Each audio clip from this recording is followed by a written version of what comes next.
you might wonder at this time, what is yours to do? And we would suggest that the inner healing work to create inner freedom out of the triangle of disempowerment, out of the collective paradigms of fear, is actually powerful work that can bring about a shift in human consciousness when we do it collectively. So tune into this conversation. It's the first one from our Grace Under Fire series, and this one's all about inner freedom to collective healing. Join us to find out more. Soul Nectar Show, the Soul Nectar Show. You're invited, delighted to discover who you are. Anything is possible if you believe. So join us on this beautiful journey. Soul Nectar Show, Soul Nectar Show, Soul Nectar Show. Welcome to the first live chat in the series, Grace Under Fire. And I'm Kerri Hummingbird. I'm joined by Akeem, Sami, my partner. And this conversation that we're going to have tonight is about inner freedom to collective healing is the topic. And so thank you for joining us and for being here live and for watching this back and all the ways that you are joining us in this conversation. We're so grateful. And we want to start with a definition of inner freedom. Yes. Inner freedom is not about escape. It is about capacity to hold. Inner freedom is the ability to choose our response and not the absence of pressure, because it still stays there and it's still present. Inner freedom is what allows us to stay open without being overwhelmed. How we achieve inner freedom has to do with a regulated nervous system. Being able to regulate your nervous system in the middle of all kinds of volatility and reactiveness energy around you. And being able to do this gives you an advantage. When I am not hijacked by fear, rage, or shame, I can think, feel, and act clarity. A free inner life is not passive. It is the ground of wise action. Yes. And knowing how to regulate your nervous system involves a number of things. It involves understanding the needs of your body to be connected to the earth, the needs of your subconscious to feel safe, and the need of your mind to experience stillness and quiet. And it's also about understanding the impact that events in the outer world have on your nervous system, whether or not you're directly aware of those events. Your nervous system is aware of it, your body is aware of it. And it can cause a fight, flight, freeze, fawn response in you. And so if you've had a day where you don't understand why you can't get anything done, you're not productive and you're just tired, it's probably because you're being impacted by things that are happening in the collective. And so part of regulating your nervous system is having awareness. Awareness about the impact on you personally and your body and from the outer world, and also being able to identify the aspect of you that is most experiencing a trigger based on the harm that's being witnessed in the collective. And knowing how to bring healing to that old internalized trauma might be personal, it might be ancestral, so that you can respond rather than have a fear reaction, because fear reactions put us even further away from our personal power. Yes, yes. Well, much of what we see in society is unhealed inner conflict, and it's projected outward. So when we reconcile the parts within us, the anger, the grief, hope, responsibility, we stop needing an enemy to feel whole. Inner integration reduces the urge to dominate, convert, or withdraw. The collective reason begins when enough individuals stop fighting themselves and start standing in their truth and their authenticity.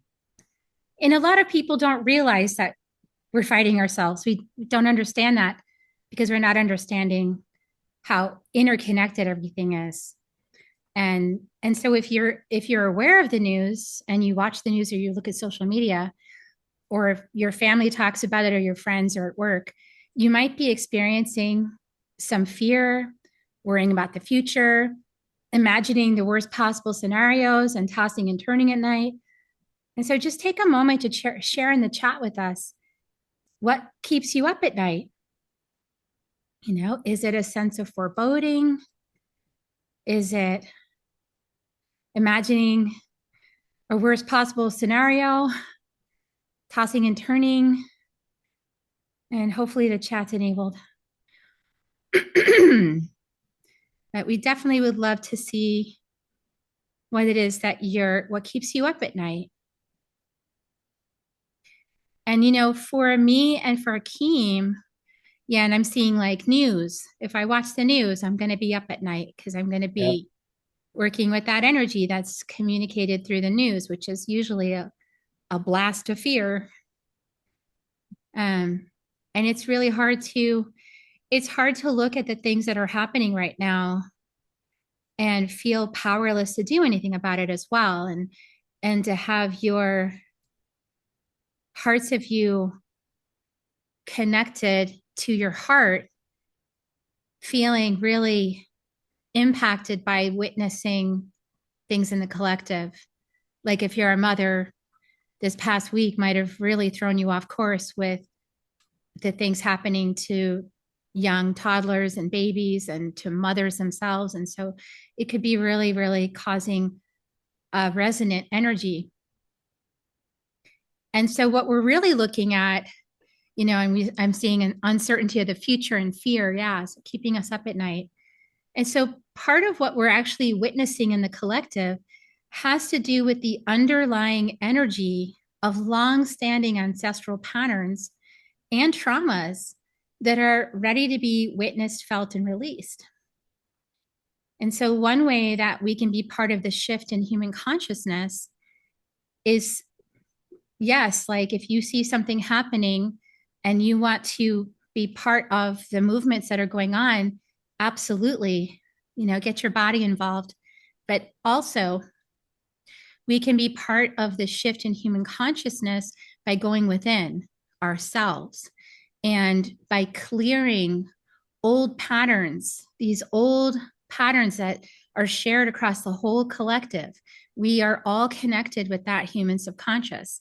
And so when we go inside and we clear and heal those old patterns from our inner world, and we heal personal traumas that have been triggered because of those collective things, then we no longer let those patterns hook our attention and drain us of power to the place where we're reactive. So we don't give it our power anymore through reaction. It doesn't mean that we don't respond. We actually can respond with greater strength from a place of regulated nervous system and integrity. We actually have far better and stronger responses from regulation and from integrity. And so a major pattern, for example, we can boil it all down into a pattern we can look at. A major pattern that is unhealed in our ancestral human collective is right now erupting all over the United States. And I would call that aggressive bullying with intent to dominate. And so the pattern of bullying involves one person as the bully who seeks power over another, and the victim of the bullying who loses power to the bully. That's the pattern. And so this is called the triangle of disempowerment. The triangle of disempowerment has three roles: victim, rescuer, and perpetrator.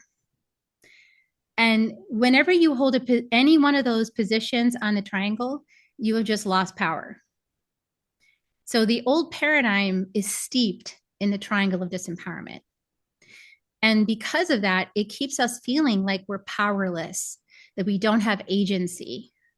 There's no other option but to either fight the bullies with more force or be doormats to their desires or usually complain to a rescuer who comes and saves us. So we have there's like a set of things that are supposed to happen.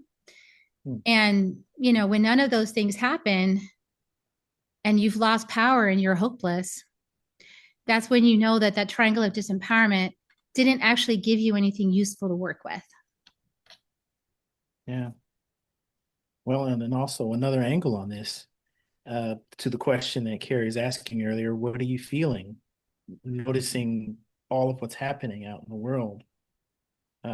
Is there a piece of you that is possibly saying that you're feeling fine, just fine, and everything's good?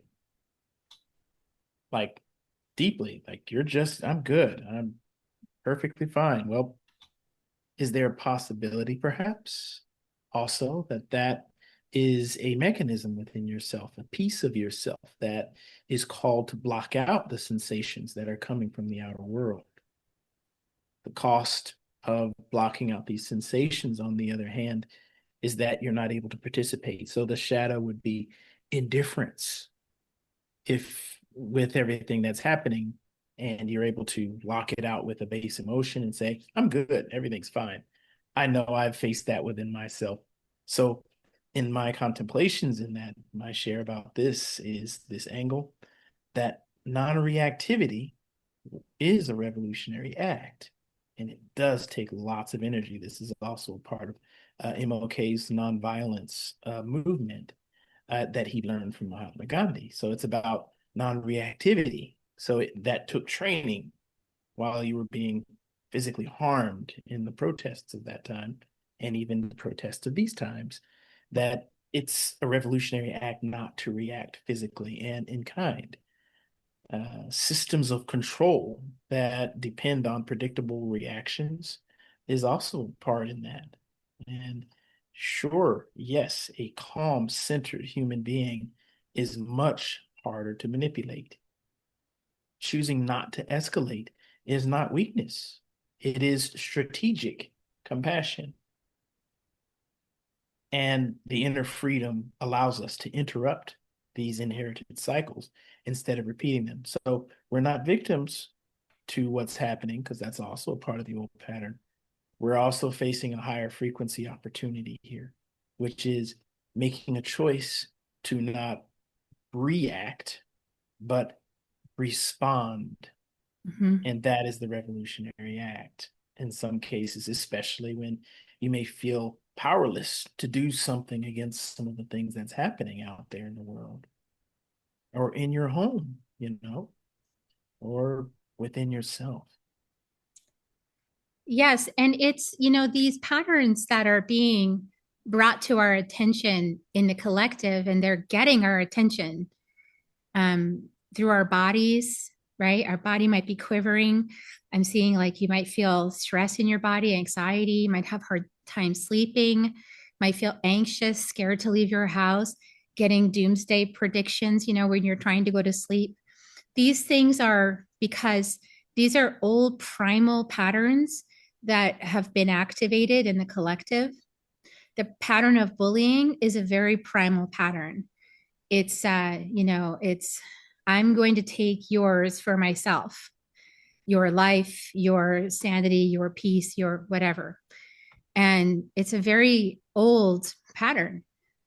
And as we move into the higher brains and higher reasoning that we get to through regulating the nervous system, through grounding, through spiritual practice, when we open up the higher centers of the heart and heart intelligence, then these aspects of us are, they can be quite thrown about by these lower vibrational energies if we haven't healed the traumas within ourselves. If we have healed our connection with those lower vibrational patterns, which are in the bones, they're in the densest place within us, because that's where ancestral trauma lives. That's where karmic stuff lives from our past soul lives, then we know if we're really stirred up and we're really anxious and we're having a big body reaction. First of all, of course you are. There's some crazy stuff going on in the collective. Second of all, take some time to be with yourself, to get some healing, to acknowledge what's happening inside your body, and to regulate your nervous system back into a grounded space, acknowledging what's happened. So it isn't about bypassing it or pretending it didn't happen. No, this is about going deep inside yourself to the place where the trauma has been unresolved within you and clearing that within yourself. Because then that is an act of reclaiming your personal power. When you reclaim your personal power, you can face the bully centered, grounded, self-assured. This is kind of like reminds me of the time that we were in the woods and bear came in the darkness and it was just outside the firelight, right? I mean, bear could kill you, right? So I had this moment of terror, like, oh my gosh, there's a bear. And I'm looking at Akeem like, turn on the lights. Not that that's going to do any good, but probably not. Probably incite the bear even more. So, but I mean, a bear is a thing that could take your life, right? It could terrify you. And I had a momentary reaction of terror. And then I said, I can't do anything about this. I'm going to have to trust. And so it dropped my grounding roots down, relaxed my body, took some nice, deep, regulated breaths. I've practiced regulating my nervous system for decades, dropping myself in to spirit, the hollow bone, and then listening. And the same can be done with bullies. And in this case, with the bear was just really curious. And I got to feel its energy, very sweet energy, giant mama bear, but, didn't want to make her upset. But I got to feel her energy. And I got to have the awe-inspiring experience of feeling what her energy feels like, which is total presence. And so we can, if we're practiced, we can shift in the moment even out of fight or flight and fear. We can recognize it and go, I'm in fight or flight. Okay, drop a cord down, take some deep breaths, ground my nervous system, open my channel, call in my soul, bring it into my cells of my body. Whew, I'm here. And it can happen like that. And what we're really doing is transitioning from fear mind into love mind in that moment. And when we meet the one that's got the pattern of the bullying, and we feel the energy of that, if we no longer have a resonance with that energy, it doesn't mean that we're going to get off scot-free. We saw an example of somebody that was being very grounded and very present and still got killed. So we can't say that that's not going to happen, but what we can say is that we have the opportunity while we're in the human vessel to heal the soul trauma, to heal the past life karmas, to heal the ancestral patterns, to release the matching picture to that bully pattern that lies within us. And then on an individual basis, in normal circumstances, this is what I've experienced, the bully just goes away and picks on someone else because it's not working on you anymore. And so at a collective level, the opportunity is to take all of the power out of the pattern so that it has no more energy to manipulate us at a collective level. And so to make this possible, what we need to collectively do is move into power within and off that triangle of disempowerment. We need to learn these mastery tools for really bringing ourselves into grounded presence like that, switching from reptilian brain into corpus callosum as fast as possible, getting ourselves back in that God mind, like everything is working out for the highest and best. I'm in tune with what's going on in my surroundings, and I'm not giving it power. And that's the powerful place to stand in because we're aware of what's going on in our environment. It's not super helpful to stick your head in the sand because then you're not aware of what's going on around you. It's actually really important to be aware because when you're aware and you move through the triggers, you heal yourself. Now you're able to be grounded and present with the reality around you, which means you can now respond to it rather than react.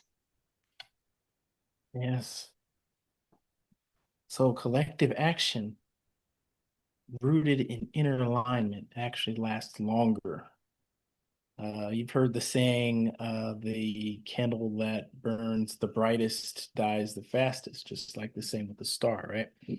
Action born from rage would be that, which burns fast and it collapses inward. It implodes even. And action that we foster in this spiritual work that we're talking about is action born from clarity, which sustains your energy. It builds alliances. It adapts without losing your integrity. The question is not actually, what should we fight? It actually is, what are we capable of building together? So, a suggestion offered here is make the spiritual work now practical. Meditation becomes discernment, prayer becomes ethical courage, healing becomes civic participation, and enlightenment in this era looks like showing up steady when things are uncertain. And things are uncertain. Yeah. And that's And true. I think that's, what's the medicine of the day? We've got to look at what's out there in the world around us to determine what's the what's the soul lesson, what's the and optimal. Hmm. yeah, and what's happening in our households. Because you're also noticing that, well, at least my observation and things that I've heard from many others that I've spoken with is that they're witnessing a sample of what's happening on the outside, which is total conflict in some cases. And then they're also noticing a conflict inside of their inner homes with their more personal relationships as well. People that you can't have certain conversations with, otherwise it envelops into like an argument. So there's those coffee table conversations. So yeah, this certainly would be that uncertainty, but then also the uncertainty that's happening inside of yourself when you're asking that question, that part of your brain that's determining, okay, do I need to act now? Do I need to sit stable? Do I need to plan collectively or plan ahead with what I'm going to do about this? There's so many conversations that you can have within yourself about what to do next and where to go with it. And so The with that, answers to that come from that still inner presence. The answer of the action comes from the stillness.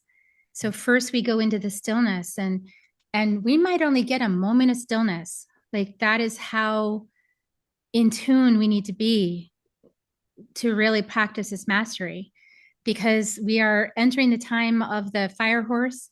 It's right around the corner. It's a little less than a month away. The fire horse in Chinese astrology enters into our space. And I think we're getting a preview about the energies that the fire horse is bringing in and how people might be responding or reacting to those energies moving through them. And it could be quite a wild ride. And so being able to be super practiced at being grounded and centered and clear in yourself could be really, really important in the moment, because you might only have a few moments to respond to something. And so the more practiced we are at getting ourselves from reptilian brain into corpus callosum to get an answer, an instinct, a intuition, an intuitive hit from our soul, a connection in our body, a yes, no. The more practice we are at arriving in that space, the better it is for the results of the interaction that we're going to be facing. And so this is why we're offering we offer really in-depth training in inner medicine community, very, very in-depth training that is 19 months till completion. and it's weekly. And so people go, wow, that's a lot of commitment. And it is, because this is the kind of mastery that we're practicing here. This is life changing mastery that puts you on a path. It's not a weekend workshop, it's a path.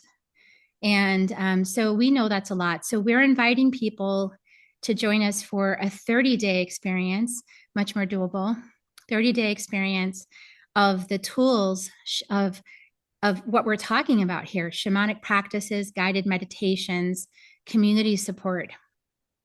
And it's time to cross the threshold. So this is the Ride the Fire Horse experience, is what we called it.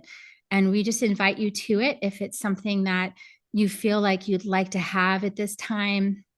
We've really worked hard to give you language to reach you where you are and to offer you some solutions for how to make this year easier. We've got some quotes from a lot of our students who love our community and often give a lot of time and effort into our community to support it and growing, because they've received so many amazing benefits from being part of our community.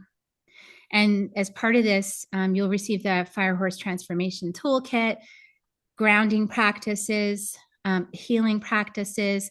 We are working with Bear in this series, because Bear helps us get to presence. And that's really important to counter this fiery energy of the wild horse, is to bring in some grounded presence with Bear, some cave. We need some cave. So it's $47 for 30 days. And I will put the link in the show notes, and I'll send it out with the email for those of you who joined us live, so you can check out this offer. And I feel like it's just a really great opportunity to be part of our community and see what it's all about. Yes. And also being able to activate this intentionality, moving from the freedom of yourself to the freedom of us as a collective. As our inner freedom matures and we get a chance to ask the questions like, what kind of world does my freedom create? And knowing that with my freedom, that ignores relationship becomes isolation. Knowing that freedom that includes relationship becomes responsibility. Collective reasoning emerges when personal liberation is linked to shared consequence, or more so the realization that all of us in one way, shape, or form are sharing consequence with each other all over the world. And creating reason within ourselves. The reason without the soul engagement becomes control. Dr. Martin Luther King also spoke about this, that leadership without heart begets judgment, brutality. Intelligence alone can justify harm, and true collective reason includes logic and empathy, strategy and humility, and facts and lived human experience. So my hope, and Kerri's and I's hope for all of us who are witnessing this share tonight, is to bring forward the wisdom that spiritual maturity means we don't weaponize our knowledge. We bring a heart discernment and share prospering spirit with it, and together. And so if you're just finding out about us right now and you just stumbled upon this conversation, this is part of a series that we're calling Grace Under Fire. Get ready for 2026. And this is a free live series. And there are talks. Tonight was the first one, Inner Freedom to Collective Healing. The next talk is Friday, January 30th, Being Love Through the Fire. And then February 6th, we're talking about embodied values, living what we believe. Friday, February 13th, we're talking about sacred tools for sacred work. And on Tuesday, February 17th, which is when the fire horse enters the collective, we're talking about from vision to practice. And so that will also be in the email or the show notes, depending on where you joined us from. But we are really, really excited to be offering this to you all and to be doing our sacred work and making our contribution. You know, I saw something from a thought leader today who is a trauma-informed specialist, a psychotherapist, and she said that if we take in all of this content that is in the collective, this fear content in the news or in social media or in our neighborhood or wherever we're having these conversations, and then we don't take an action, that actually leads to us feeling a sense of hopelessness. And so we really truly intend that engagement in these conversations and engagement in the fire horse experience in our programs, that this is a way to have some agency with what you're witnessing in the world. That might look different than being in a protest. It might look different than other ways of being engaged, but this is a viable way of being engaged, and we invite you to it. And we also have fun. So, you know, we can have fun while we do this work. So thanks for joining us tonight. And we're so grateful for all of you. We love you very much, and we'll see you next time.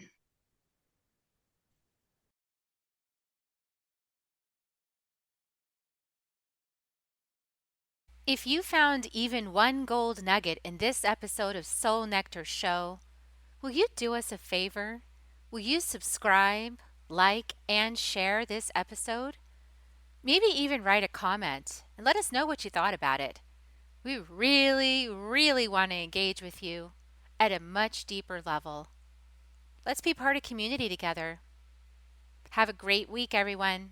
Bye for now. To dive in deeper to nourishing conversation, visit soulnectar.show. Soul Nectar Show. Awaken away to show. Take a sip from the drip of nectar, from the source of who you are. Soul Nectar Show. Yeah, yeah.